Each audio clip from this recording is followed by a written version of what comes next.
اعوذ باللہ من الشیطان الرجیم، بسم اللہ الرحمن الرحیم۔ اس جماعت کے ساتھ حشر ہونے کا امید میں جن کے بارے میں حضور اقدس صلی اللہ علیہ وسلم کا ارشاد ہے کہ جو شخص میری امت کے لیے ان کے دینی امور میں 40 حدیث سے محفوظ کرے گا، حق تعالی شانہ اس کو قیامت میں عالم اٹھائے گا اور میں اس کے لیے سفارش اور گواہ بنوں گا۔ الحمدللہ۔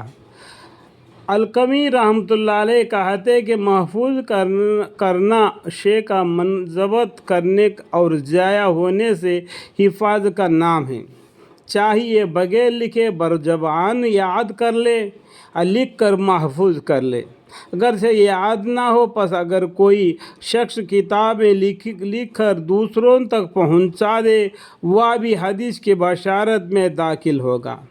منادی رحمۃ اللہ علیہ کہتے کہ میری امت پر محفوظ کر لینے سے مراد ان کی طرف نقل کرنا ہے، سند کے حوالے کے ساتھ، اور بعد نے کہا ہے کہ مسلمانوں تک پہنچانا ہے، اگرچہ برزبان یاد نہ ہو نہ ان کی معنی معلوم ہو۔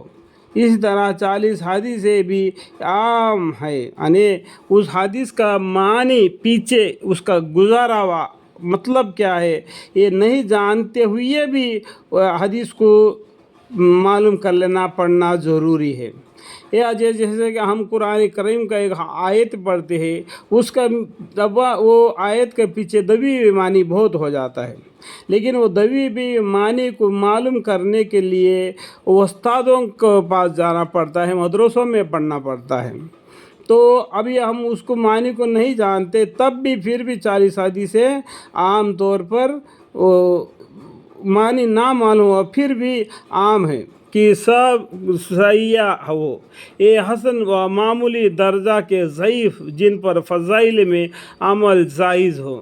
اللہ اکبر۔ اسلام میں بھی کیا سہولیتیں ہیں، اور تعجب کی بات ہے کہ علماء نے بھی کسی قدر باریکیاں نکالی ہے۔ حق تعالی شانہ کمال اسلام مجھے بھی نصیب فرماوے، آمین، اور تمہیں بھی آمین۔ اس جگہ ایک ضروری امر پر تنبیہ کرنا بھی اللہ بدی ہے، وہ یہ کہ میں نے حدیث کا حوالہ دینے میں مشکات شنقی الراحت المرقعہ اور احیاء العلوم کے شرح اور منذری رحمۃ اللہ علیہ کے ترغیب پر اعتماد کیا ہے۔ انہوں نے یہ حدیثیں لکھے، ان کے ساتھ سہارا لیے اور کثرت سے ان سے لیا ہے، اس لیے ان کے حوالے کی ضرورت نہیں سمجھی، البتہ ان کے علاوہ کہیں سے لیا ہو تو اس کا حوالہ نقل کر دیا۔